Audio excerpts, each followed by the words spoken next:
Hello kapatid, magandang umaga po at salamat sa Panginoon sa opportunity na tayo po'y nagkita sa umagang ito. Alas 5:51 sa aking orasan ng madaling araw dito sa Pilipinas. Purihin ng Panginoon Diyos sa pagkakataon na tayo ay nagising. Ibig sabihin yan, meron pang purpose ang Lord sa ating buhay kaya tayo nagising. Opo.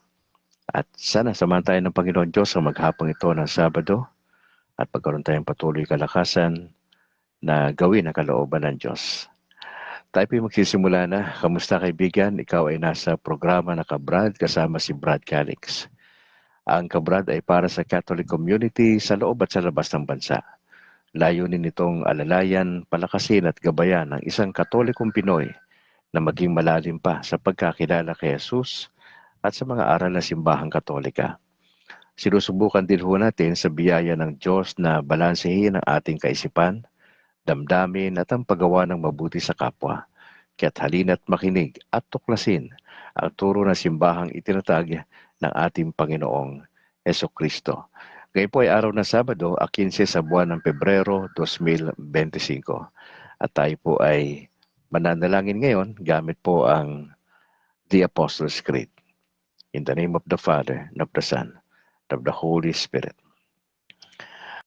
I believe in God the Father Almighty, creator of heaven and earth, and in Jesus Christ, his only Son, our Lord, who was conceived by the Holy Spirit, born of the Virgin Mary, suffered under Pontius Pilate, was crucified, died, and was buried.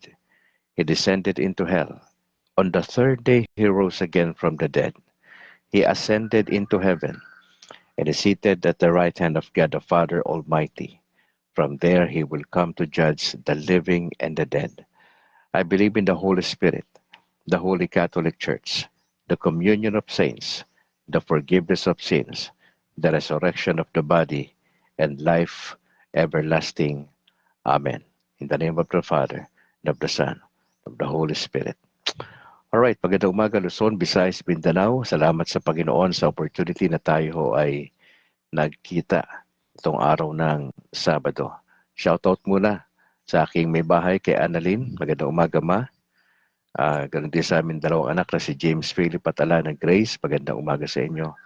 Siyempre sa aking mother na si Mama Elsie. Patuloy po ninyo siyang ipagdasal mga kapatid sapagkat siya po ay naandun pa rin sa Pasig General Hospital. Wala po silang available na beds para po sa kanila ng mga pasyente. Siya po ay nasa labas, nasa entrance nung hospital. Siya po ay nakaupo lang doon at naka-oxygen. Opo. Pagdasal po natin yung sistema ng ospital sa ngayon. Na sana nga po ay magkaroon ng bakanting kwarto para ho ay po si mama, makapag-relax po talaga. Salamat sa inyong pananalangin ha mga kapatid para sa aking mother na si Mama Elsie.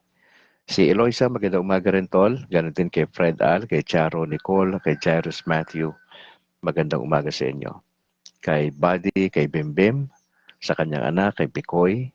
Ganon din kay Rox, saka kay Esme, sa kanilang mga anak. Magandang umaga sa inyo. Kay Julie, saka kay Ronlian, dyan sa bahagi ng Pangasinan, magandang umaga po. Kay Ate Lydia, ganon din. Kay Buboy, saka kay Bogs at yung kanilang mga anak, magandang umaga sa inyo. Si Tio Joe at Tia Edna at sa kanyang buong pamilya, magandang umaga po. At sa lahat ng aking mga kamag-anak dyan sa Palawig, Kalulbon, Virac, Catanduanes, magandang umaga sa inyo at sa inyong parish priest. Magandang umaga rin po sa aking Ninong Larry at Ninang Emily Natal. Mga parents ito ni Apple. Oo. Si Apple hindi natin makasama kasi siya po ay merong pagsiserve sa kanilang parokya. Okay. Raydan Garcia, magandang umaga bro. Salamat for joining. Ganun din kay Meli Galabin. Magandang umaga po sa lahat ng nakikinig. Sila po ay from Ipil, Zamboanga, Sibugay. Maraming salamat po Meli Galabin at Raydan Garcia. Gusto natin acknowledge mga kapatid yung ating mga sharers ng ating videos. Si Ate Yam T. Montejo, salamat po. kay Corazon Gagi, kay Alvin Bahan, kay Brad Ang Cortez ng Kabangkalan, kay Agaton Ray Alfante, kay Rene Boy Kalimpong, kay Darling May Peñaflor Sibonga, kay Ebenezer Pastor, kay Sonet Senas, kay Bobby Taruk, kay Timbal Oni Bahian. Salamat po sa inyo, sa Puro Katoliko at sa Southwind Garcia Weldon ng Lumbia, Cagayan de Oro.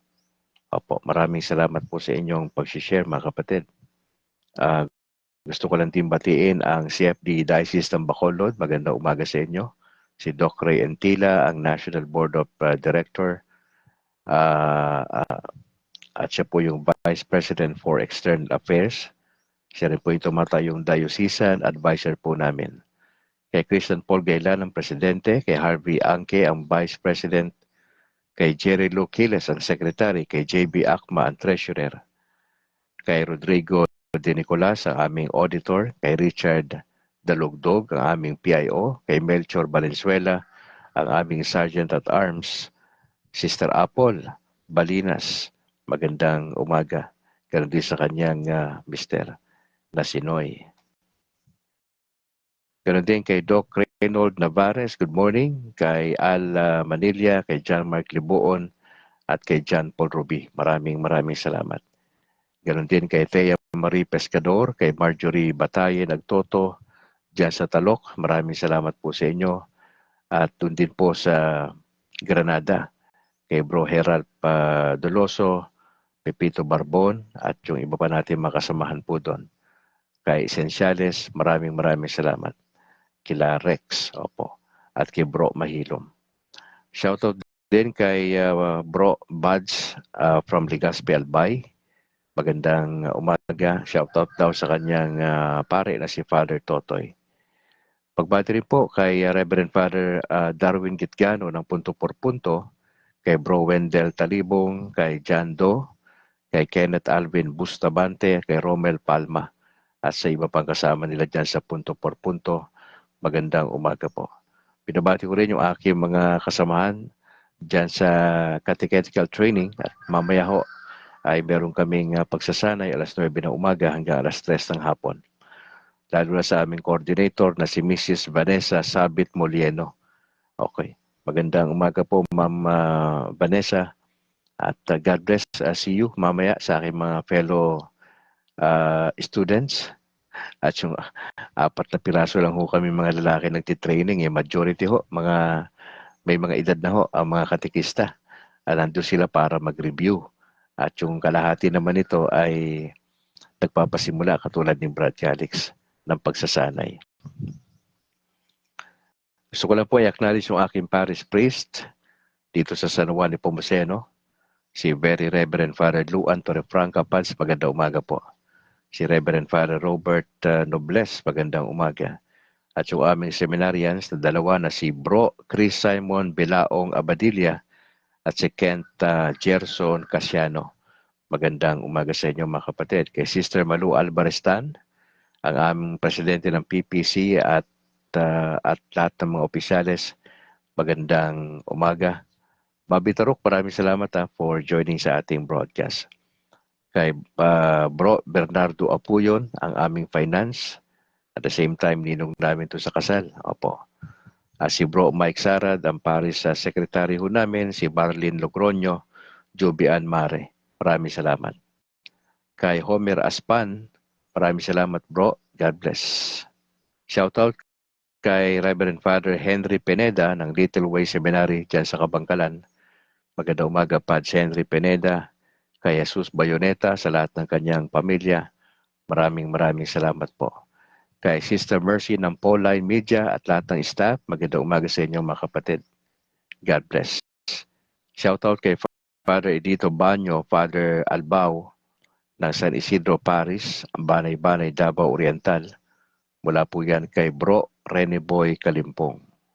Shoutout din kay Reverend Father Greg Vega, Reverend Father Gabriel Torres, Reverend Father Eduardo Musni ng San Lorenzo Ruiz.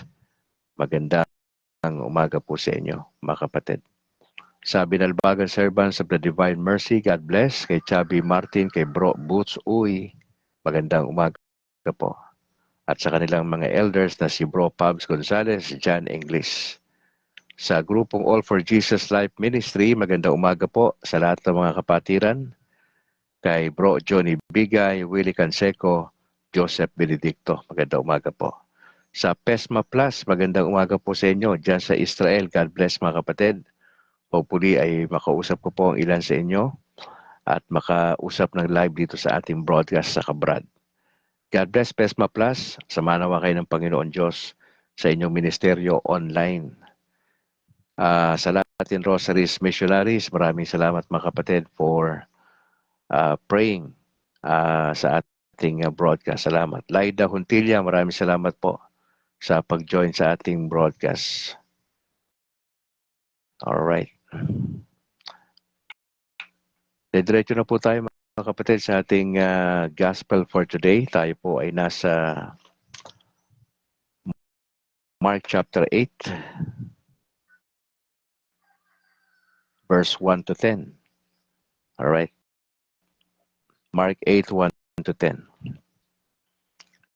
In those days when there was again a great crowd without anything to eat, now Jesus called his disciples and said to them, I have compassion for the crowd, because they have been with me now for 3 days and have nothing to eat. If I send them away hungry to their homes, they will faint on the way. And some of them have come from a great distance. Now his disciples replied, how can one feed these people with bread here in the desert? He asked them, how many loaves do you have? They said 7. Then he ordered the crowd to sit down on the ground, and he took the 7 loaves, and after giving thanks, he broke them and gave them to his disciples to distribute. And they distributed them to the crowd. They had also a few small fish, and after blessing them, he ordered that these too should be distributed. They ate and were filled, and they took up the broken pieces left over, 7 baskets full. Now there were about 4,000 people, and he sent them away, and immediately he got into the boat with his disciples and went to the district of Dalmanuta. Mga kapatid, sa kwento na ito ay muli makikita natin na ang eksena ay naganap sa disyerto. May 4,000 na mga tao na kasama si Jesus at yung kanyang mga disciples. Ang sistema, nasa disyerto po sila. 3 araw na ho na hindi kumakain. 3 araw na magkakasama.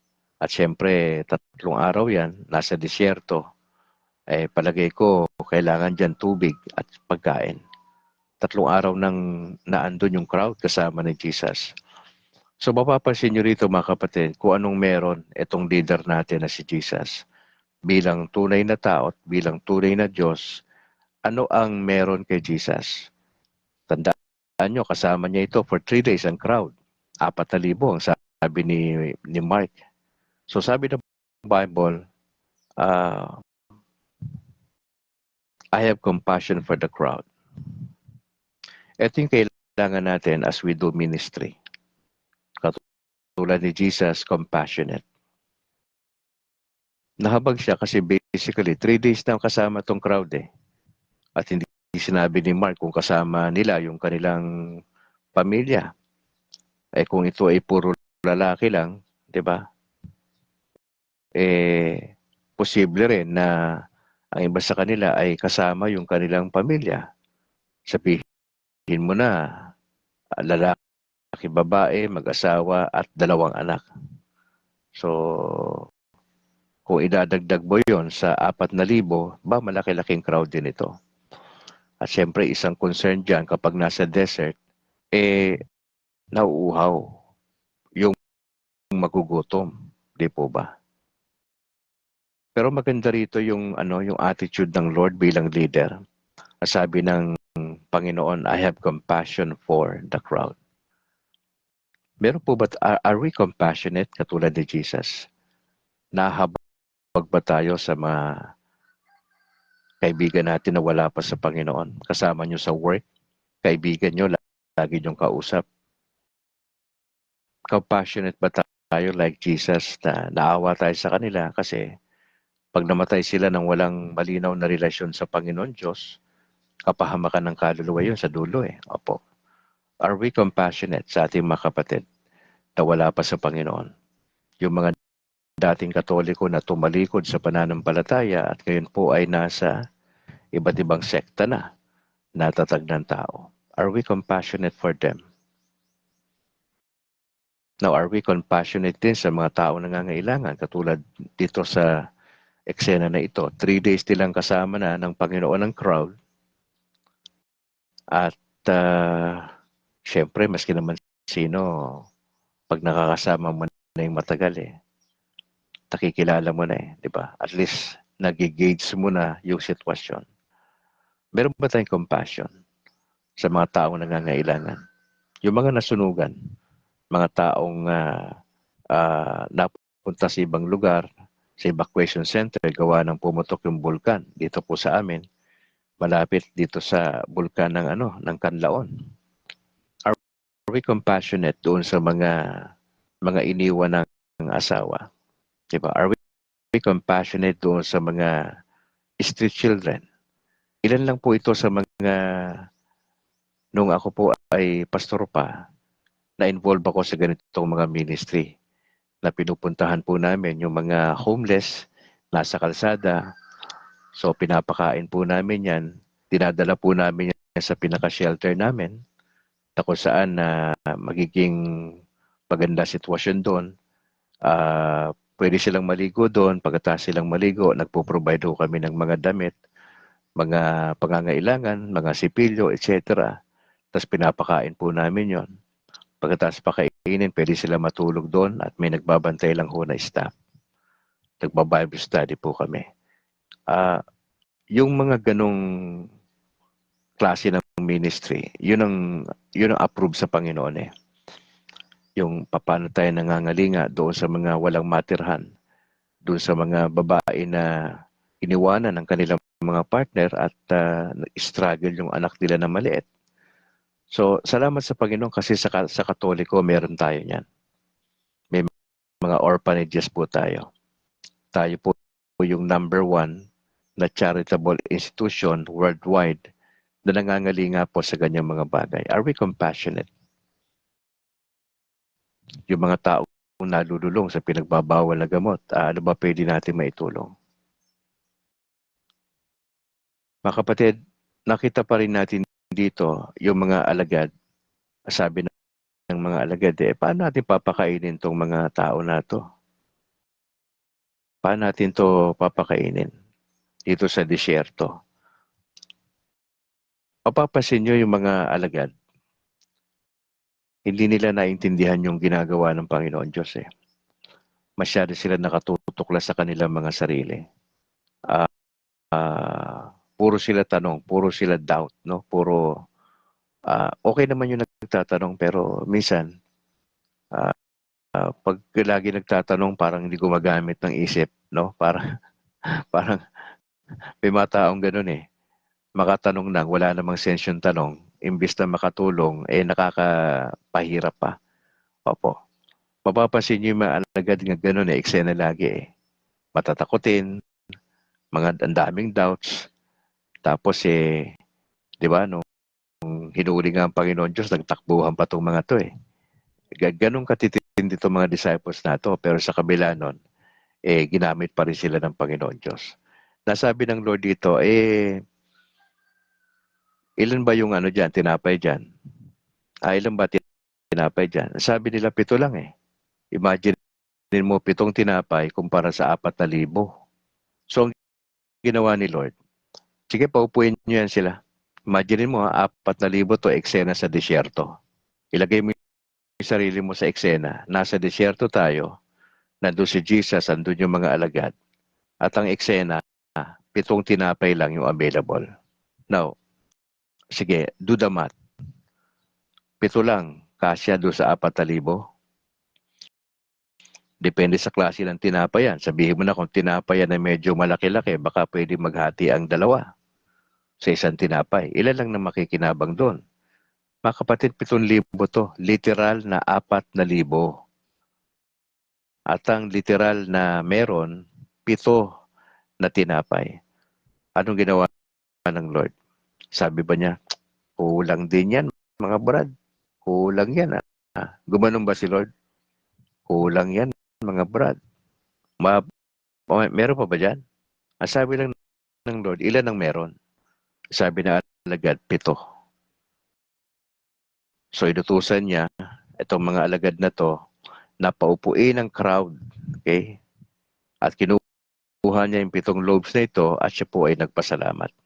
Hinati-hati niya to at binigay sa disciples to distribute, and they distributed them to the crowd. So makita mo yung sistema, may ginamit ang Lord, 7 mga loaves, at ang ginawa ng Lord, nagpasalamat.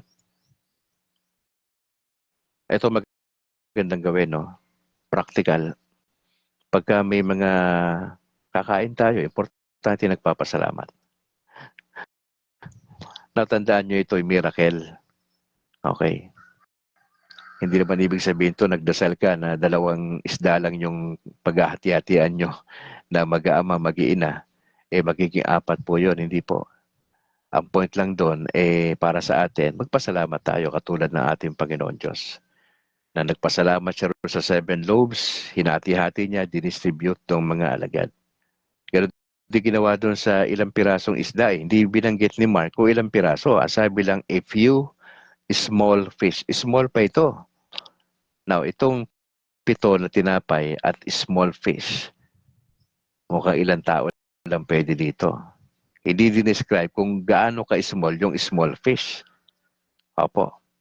Pero ang sabi lang dito, pinagpasalamat ni Lord yung 7 loaves at yung ilang piraso na maliliit na isda, binless po ito ni Lord. Tapos ito ay dinistribute. Ano nangyari po doon pagkatapos ng eksena na yon? Ang mga tao nakakain po lahat at nabusog. They ate and were filled, and they took up the whole pieces left over, 7 baskets full. Ano makikita natin dito, mga kapatid, sa anong lessons na pwede nating makuha dito, mga kapatid?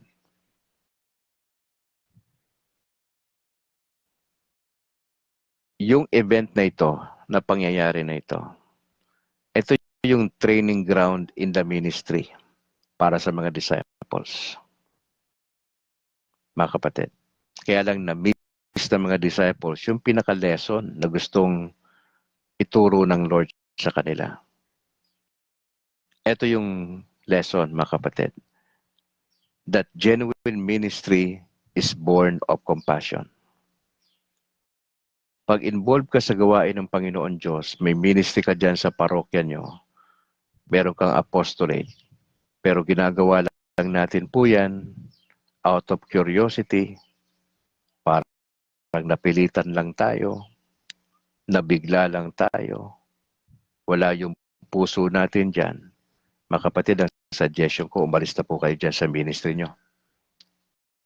Kung wala po tayong compassion, kung walang genuine compassion, at kung hindi rin lang malinis ang ating puso, yung ating motibo, bakit tayo naglilingkod? Para pabida ba tayo? Yun ba tayo?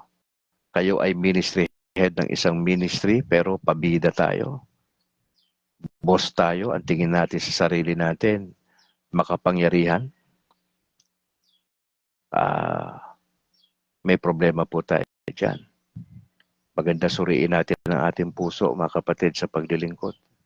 Kasi kung ang ating motibo sa paglilingkod ay upang makilala, sumikat po tayo, maparangalan po tayo, maitaas yung pangalan natin, hindi si Jesus, ang suggestion ko sa inyo, bumaba na ho kayo dyan sa ministry na yan.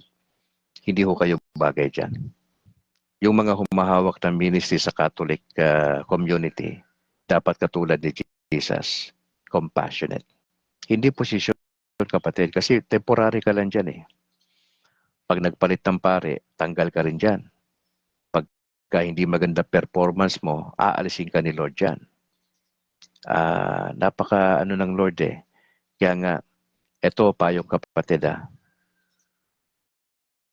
pag kayo po ay humawak ng ministry, tsakin po natin na hindi tayo yung nagyayabang dyan.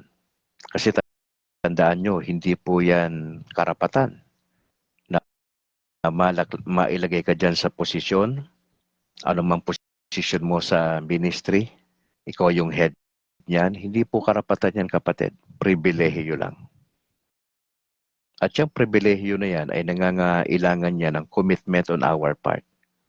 Yung ating consistency, yung ating character. Yan po yung importante, lalo na sa mga ministry heads. Huwag po nating tignan ang sarili natin makapangyarihan dyan. Tandaan nyo mga kapatid, temporary lang tayo dyan. May papalit ho sa atin. Pag nagkasakit tayo, may aalalay sa atin. May papalit ng posisyon. Huwag nating tignan yan para mga politicians po tayo ha. Oho. Huwag tayong ma-involve sa ministry na tayo ang sisikat. Hindi. Alam ni Lord ang puso natin. Kaya ho, maganda ho, na katulad ng Panginoon Diyos, ang tunay na ministry is born of compassion. Pag wala tayong compassion sa mga tao, napupuntahan natin, parang masabi lang natin na may nagawa tayo, matapos lang yung ministry, pero nagmamadali ka naman, wala ka naman talagang compassion sa mga tao. Ano pong ginagawa nyo sa ministry? Pinapahirapan nyo pong dumaloy ang blessing ni Lord yan eh. Tapos magkakanya-kanya pa ho tayo. May mga kapatid na hindi team hindi yung bang gusto niya yung glory sa kanya. Hindi team effort, hindi team player, ay hindi ho pwede yan. Matutunan natin na team player tayo. Lahat tayo may compassion sa mga tao. Why we do these things? Bakit ka involved sa Night of Columbus? Bakit involved ka sa marriage encounter? Bakit involved ka sa PREX? Bakit involved ka sa catechism? Bakit involved ka sa ikaw yung nangangasiwa sa kapilyan? Bakit ka nandyan? Ministry head ka. Anong meron? Mga kapatid, kung wala tayong compassion, hindi tayo tatagal dyan. Tatanggalin ka ni Lord dyan. Opo. Kaya maganda ho ito na paalala sa atin. No? Kasama si Brad Calix dyan. Na katulad ng Panginoon Diyos, sana meron tayong compassion. Mga kapatid. At dito makita ko rin dito sa kwento na ito, nung napakain itong mga tao na 4,000, lahat ng natira, tinipon ng mga alagade at nakakuha pa sila ng 7 na basket full nung tira nung nakain ng 4,000. Mga kapatid, sa practical application nito, pagka may mga natitirang pagkain, yung mga leftovers, wag natin kung saan dalhin yan. Opo. Mapapakinabangan pa yan. Okay? Sa aking karanasan po, no, marami akong ministry involvement bilang dating pastor. Isa po sa mga passion ko ay tumulong sa mga mahihirap. May ginagawa po kami noon na naka-assign ako na may mga bakery ho kasi na magandang klaseng bakery na mamahalin yung tinapay.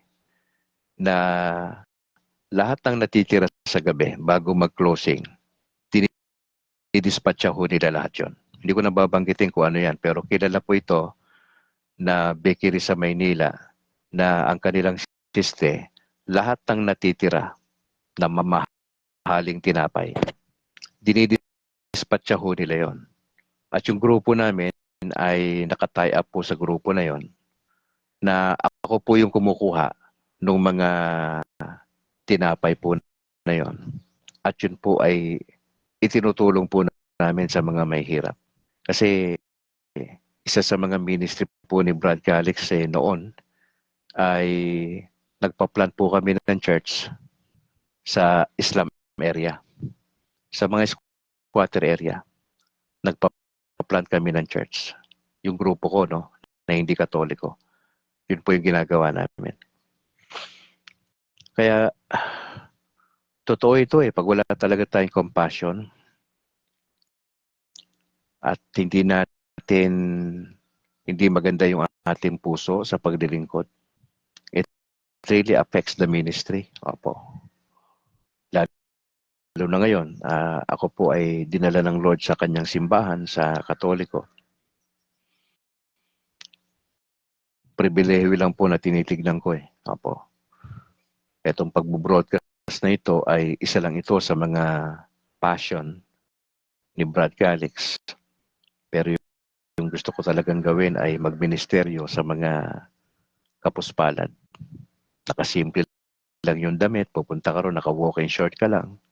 Nag-uusap kayo ng buhay sa buhay, ibinabahagi ang mabuting balita. Opo. Sana makapag-create ang Lord sa hearts natin ng ganon na pupunta ka ron, hindi ka alcohol ng alcohol. Pwede mong gawin yan eh pagka pauwi na kayo eh. Oo, syempre, 'di ba? For protection. Pero hindi mo yan ginagawa habang kausap mo yung squatter area. Yung mga tao diyan. Hindi ka habang nakikipagkamay ka tapos may dala-dala ka laging ay hindi po ganoon. Huwag niyo ipakita yan kasi hindi yan maganda. Kung kayo ay medyo maselan, hindi kayo pwede sa ganyang klaseng ministry. Pumili ho kayo ng ministry babagay po sa inyo. Opo, kaysa naman yung mapapahiya ang Lord sa ginagawa nyo. Hindi kasi pwede yan eh. May proper orientation yan. When you do ministry with the poor, hindi ka pwedeng ang suot mo dyan eh magara. Hindi pwede. Makikiisa ka doon sa sitwasyon ng mga tao dyan. Yung pagkain na ino-offer sa'yo, kakainin mo yun. Hindi pwedeng hindi. Kasi bawal ang maarte dyan pagka ganyan ng ministry. Dapat ready ka makipag-usap doon sa mga hindi nagsisipilyo, di ba? Yung amoy nila pagkausap mo. So may proper training ho yan eh. Hindi yan basta-basta pumapasok sa ganyang ministry. Kaya importante dyan, may proper training, may tamang saloobin, may compassion tayo. Kaya ayan, hindi yan ganun kadali. Yung ministry po sa street children, yung mga gumagamit ng sumisingkot ng mga rugby boys, involved po si Brad Calix yan sa ganyang ministry. Opo, kaya medyo mabigat po yan. Sa edad po natin, pwede pa naman, pero sana tulungan tayo ng Panginoon Diyos na marami pang Katoliko na willing na mag-invest sa ganyang klaseng ministry. Medyo mabigat po yan. Opo. Tapos nagpo-provide din po tayo ng counseling doon sa mga parents na nasira yung pamilya at may mga network tayo sa ibang mga grupo. Opo, para ma-assist din po sila sa ibang mga pangailangan. Alright. 6:24. Sana po nakatulong itong pinag-uusapan natin, mga kapatid. Opo. Usapang OFWs tayo, actually pagka Sabado. At iniisip nga po natin na makausap iba nating kapatid. Pero dahil po sa kanilang mga schedule, hindi po talaga nagtutugma yung mga schedule. Dahil may mga kapatid tayo from Hong Kong, from Ireland, from Kuwait na nandito na gusto ko sanang ma-interview para malaman natin yung sitwasyon nila doon, paano sila napunta sa bansa na yon, kamusta yung pag-process nila ng kanilang mga pasaporte, ano naging entry point nila, ano yung mga challenges na dinaanan nila bago sila finally napunta doon sa bansa na yon, ano yung pwede ikwento. Ito yung mga kapatid na mga reasons. Kaya minabuti ni Brad Calix pag Saturday, usapang OFWs ito. Opo. Marami kasi tayong maraming pwedeng matutunan sa mga OFWs po natin, mga kapatid. At isa rin ho yan sa mga passion ni Brad Calix, no? Ah, sa mga nasa laylayan, mga may hirap na tao, mga OFWs na alam naman natin na struggle po eh. Hindi natin sila ma-judge eh, ba't sila lumabas ng bansa?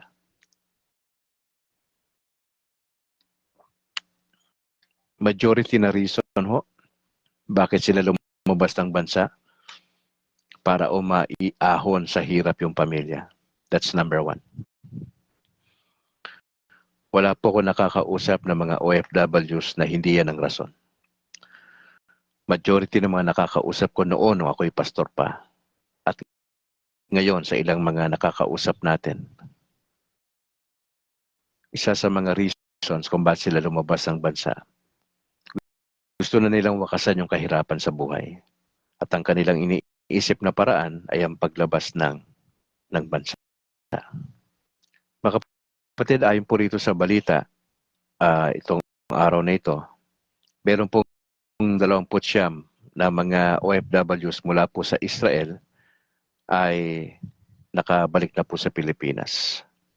Alam naman natin may tension, di ba? May gera sa Israel sa pagitan ng grupong Hamas at ng Israeli forces.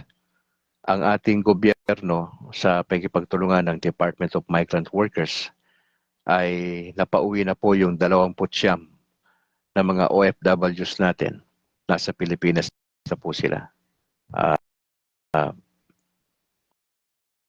Dumating po sila nung Huwebes, sakay ng Emirates flight po. Okay naman po sila, kaya lang maraming kwento patungkol dito. Etong 29 overseas Filipino workers ay nakapag-avail po sila ng programa ng gobyerno natin sa Pilipinas na itinatawag na repatriation program ng DMW, ng Department of Migrant Workers.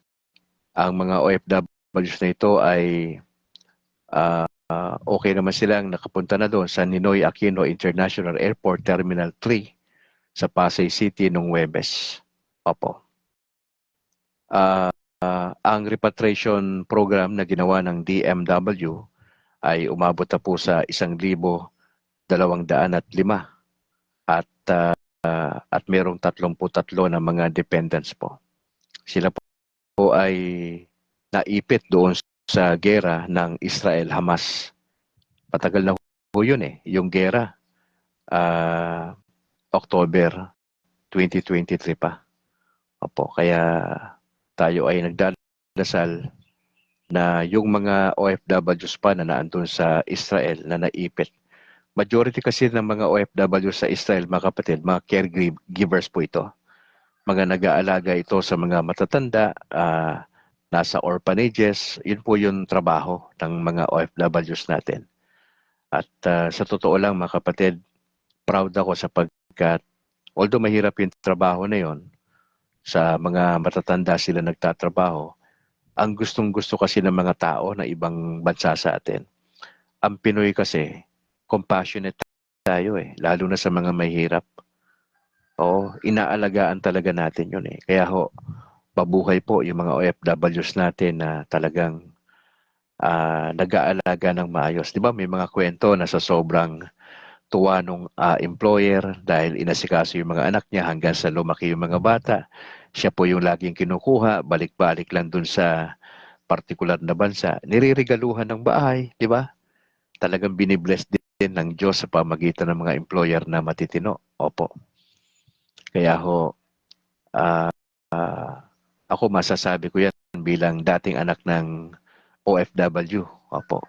Yung nanay ko na teacher, sumubok yan ng 6 na buwan bilang OFW po sa Bahrain. Way back 86. Ako po ay 4th year high school nung panahon na yon. Opo. 86. Lumabas ng bansa si mama. Kaya lang, hindi natin siya ma-interview kasi nakakonfine si mama eh. Si Ma'am Elsie, opo. Magandang kwento yon na kung sakasakali na makakausap natin si mama may kukwento siya. Ano ba sitwasyon noon, noong 86, na siya napunta sa Bahrain? O may kwento si mama eh. Bakit biglang nangyari na teacher siya by profession, pero ano naisipan niya, ba't lumabas siya ng bansa? Ano ang reason? Magandang siya makasagot, no? At Lord willing, makaka-recover si mama. Ma-interview natin siya. Ano yung nagtulak sa kanya lumabas ng bansa? Ano yung tumatakbo sa utak niya nung pinoprocess niya yung kanyang pasaporte? Magandang tanong yun eh. Oo, ano yung karanasan niya doon sa Bahrain? Bakit siya bumalik matapos ng ilang buwan? Ano nangyari? May kwento. Ang bawat OFW, mga kapatid, may iba-ibang kwento yan. Meron tayong kasama rito, si Ate Rosa Tadeo. Opo, may kwento ho yan. Yung mga nasa Hong Kong, maraming OFW sa Hong Kong eh. Sa Asian countries so, marami. Siyempre, mas pinakamarami sa lahat doon sa Kingdom of Saudi Arabia.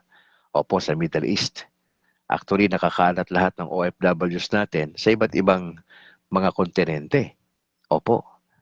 Kaya ho, isang pribilehiyo ang maging OFW. Sila po yung tinaguri ang modern day heroes. Opo, sa Pilipinas. Kasi umangat po yung ating ekonomiya dahil po sa mga OFWs natin by sending their remittances sa bangko.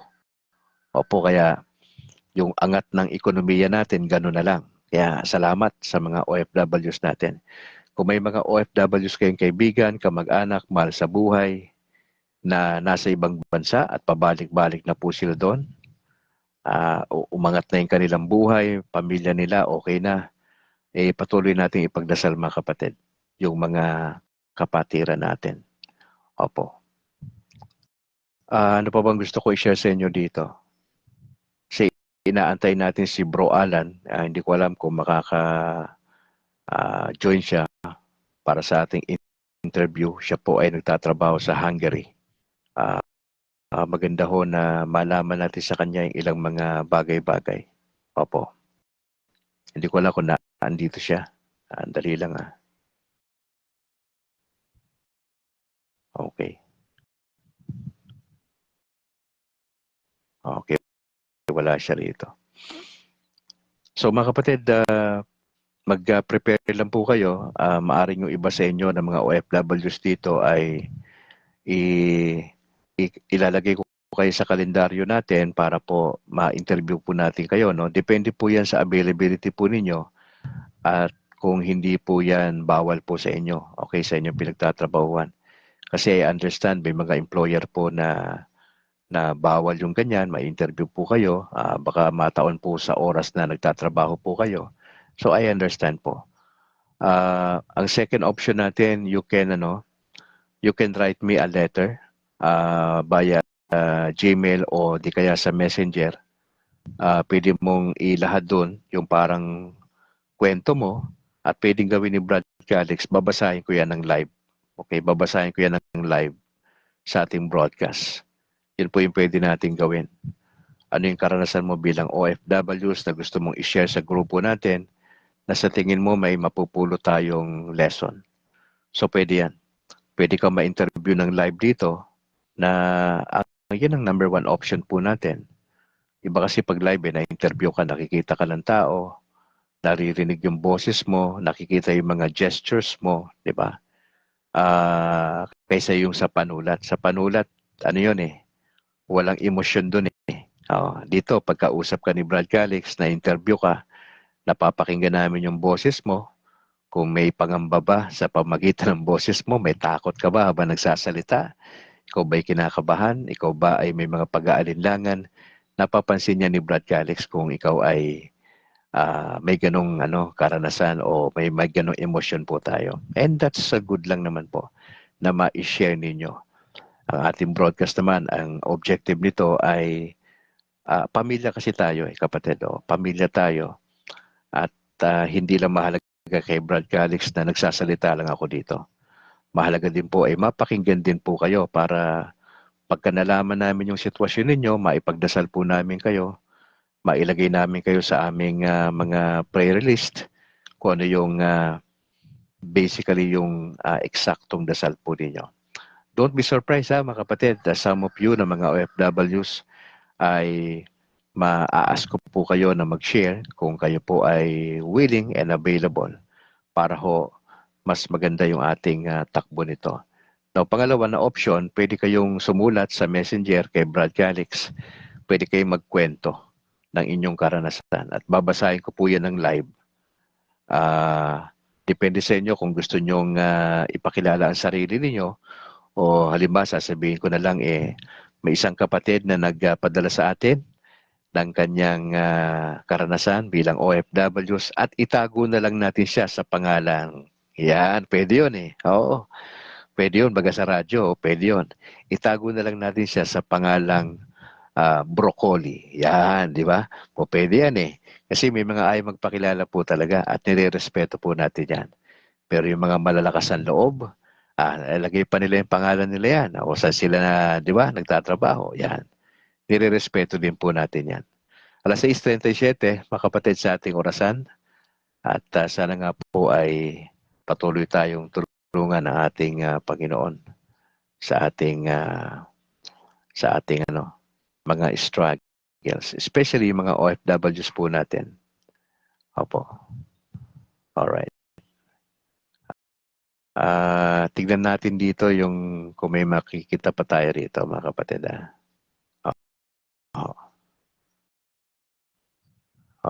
Alright. Kumusta po kayo? Kayo po ba ay may hawak ng kape ngayon? Kayo po ba ay sumusubo ng konti? Okay, ng inyong breakfast.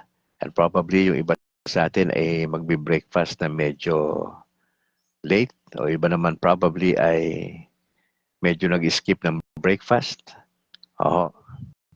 Depende po yan sa ano natin Opo. Sige.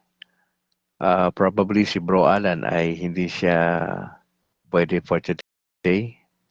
Tingnan natin ma-schedule ang iba nating mga kapatid. Now, just let me know kapatid Sabado lang kasi tayo pwedeng mag-usap patungkol sa usapang OFWs. At maganda lang din na napag-uusapan natin yan. Kasi po iba talaga yung sitwasyon ng mga OFWs lalo na sa panahon natin po ngayon. May mga OFWs po na nakabalik na mula sa Lebanon, mga kapatid. Ito ay 74 naman.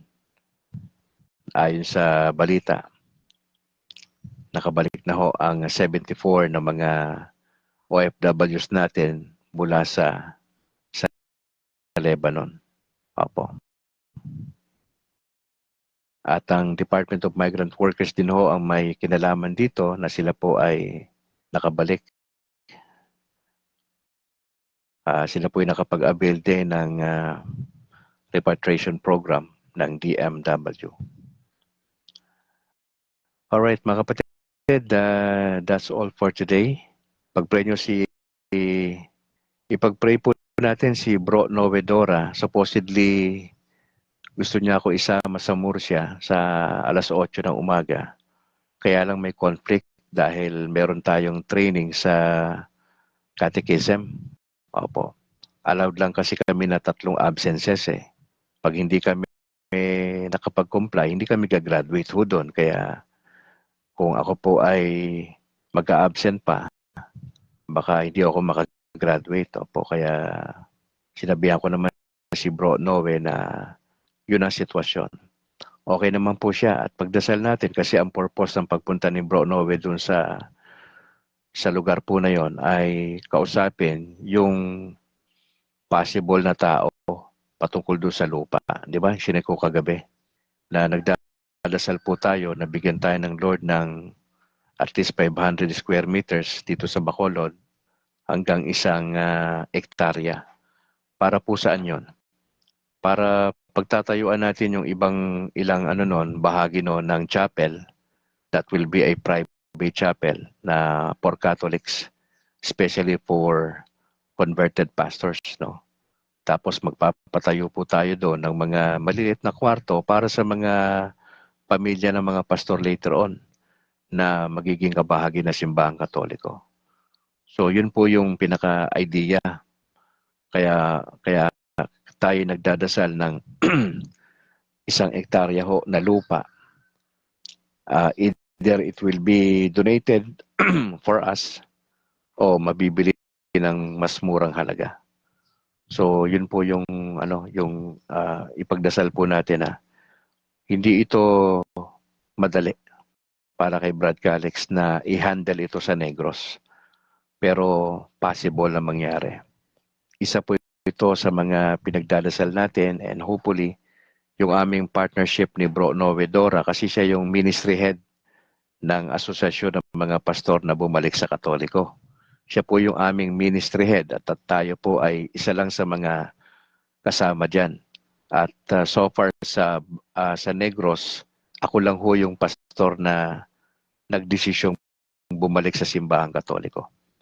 Kaya ho tayo ang magmamanage niyan dito sa Negros, in particular sa Bacolod City. Kaya ho ipagdasal niyo po kami, mga kapatid. If you want to invest for this ministry, just let me know. Malaking hamon po ito para sa akin. Yun po yung pinaka-goal niyan. Magtayo ng chapel, yung titirhan ni Brad Calix ay doon din kami mag-move later on ang aking pamilya. Mula rito sa Sumag, kung saan man kami dadali ng Lord, kung saan man yung lupa na yan, probably sa Murcia yan, depende. Lilipat ho kami doon yung aking pamilya.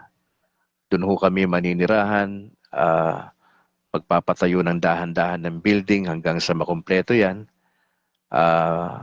Merong livelihood dyan sa 1 hektarya na yan para masustain yung pangangailangan po namin. Pwede mag-alaga ng mga hayop, etc.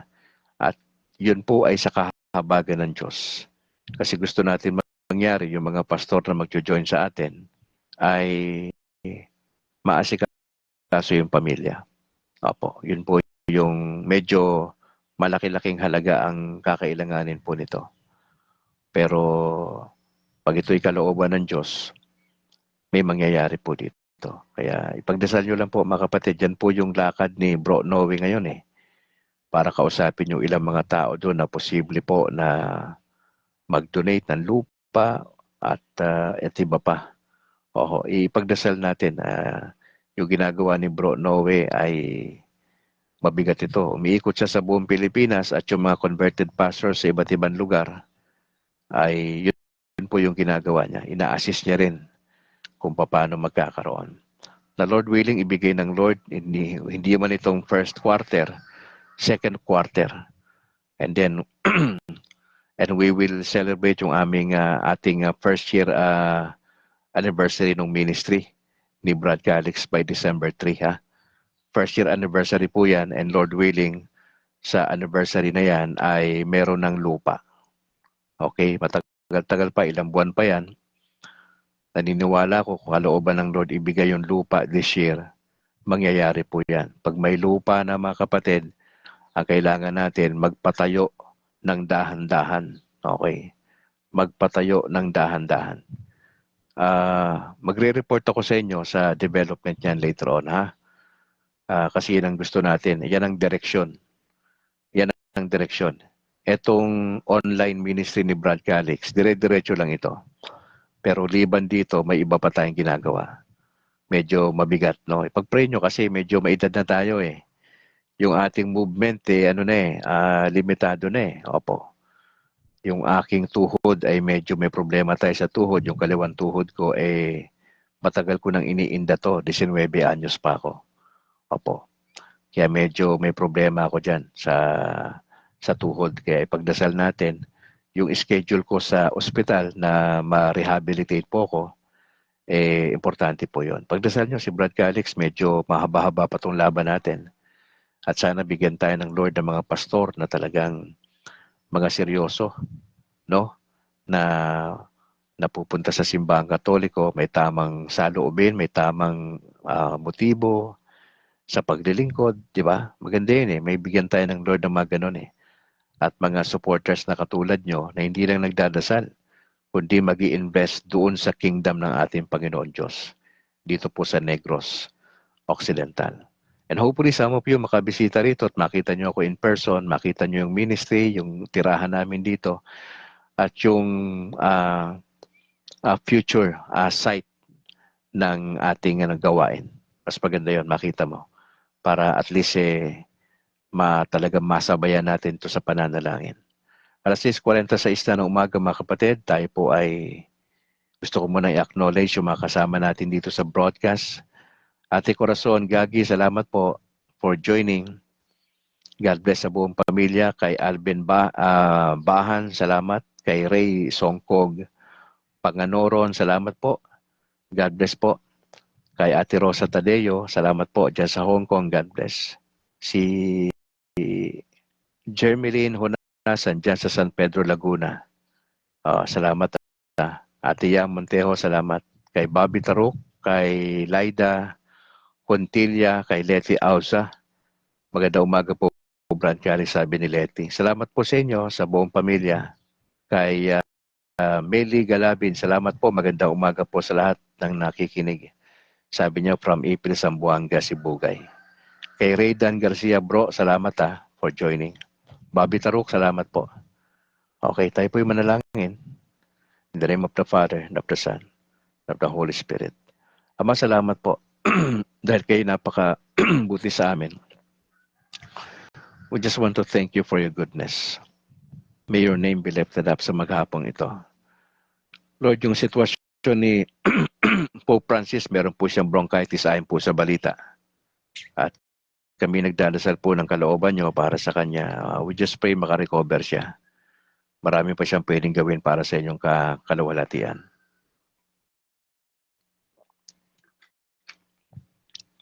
At nagdadasal po ako na Lord willing ay yung kanyang fast recovery. Kasi napakahalaga yung role ni Pope. Siya po yung pinaka-overall overseer ng buong Katoliko worldwide. Ika nga bawal magkasakit para sa kanya. Salamat sa mga cardinal po namin, archbishop, bishops na nagdadasal para sa kanya. Sa lahat ng mga religious orders na nagdadasal para sa kanya. We ask your intervention, Mama Mary, para sa kanyang sitwasyon. Lord, pinagdadasal ko po lahat ng mga pare sa Pilipinas. Tulungan niyo sila na magampanan yung kalooban niyo. Makaiwas sila sa mga bagay na magpapahina sa pananampalataya ng mga parishioners. Maging ang mga pari namin maging compassionate katulad ni Jesus. Patuloy silang mag-offer ng pag-asa sa mga tao. Lalo na kami na mga layman. Nagdarasal po kami na ilagay niyo sa aming puso ang pagiging compassionate sa aming kapwa. Makita namin yung kahalagahan ng may pag-ibig kami sa lahat ng ginagawa namin. Lord, tulungan niyo mga pare sa kanilang preparation sa mga misa, especially pag Sunday. Pagpalain niyo rin po yung aming catechetical training sa araw na ito, alas 9 hanggang alas 3, dyan sa Sacred Heart Seminary sa Bacolod. Pagpapalaan niyo po ang aming mga invited speakers na mga pare. Some of them are seminarians at yung iba sa kanila ay mga seasoned na mga catechist na. Nagdadasal kami na maintindihan namin ang mga lesson. Medyo matinding laban yun kasi medyo maghapon. Pero salamat dahil sa talino't gabay na binibigay niyo po sa amin. Ito, pinagdadasal ko ang mga kasama ko rito sa broadcast. Sila Raydan Garcia, si Meli Galabin, si Bobby Taruk, sila Luciano Torrente, kay Rosa Tadeo, Corazon Gagi, kay Ray Songkog, at sa iba pa Lord, kay Ate Yang Montejo, kay Jermeline, kay Letty Ausa, kay Laida Huntilla, at sa iba pa nakasama namin sa broadcast. I pray that you would bless them. Yung kanilang pamilya, negosyo, relasyon sa kapwa, sa kanilang mga anak. Some of them are OFWs. Lord, kahabagan nyo sila. Ang aking panalangin that you would bless them with strength. Magandang relasyon sa kanilang employer na iwas away-away. Alam mo na, yung consistency ng mga kapatid namin sa kanilang devotion kay Lord. Alam ko na medyo struggle ang OFW sa panahon natin na ito. Pero salamat po dahil ang tulong niyo ba ng Espiritu sa kanila sa araw-araw ay gayon na lamang. Bahala na po kayo sa mga kapatid namin na nandito sa broadcast sa kanilang mga pangailangan sa pamilya.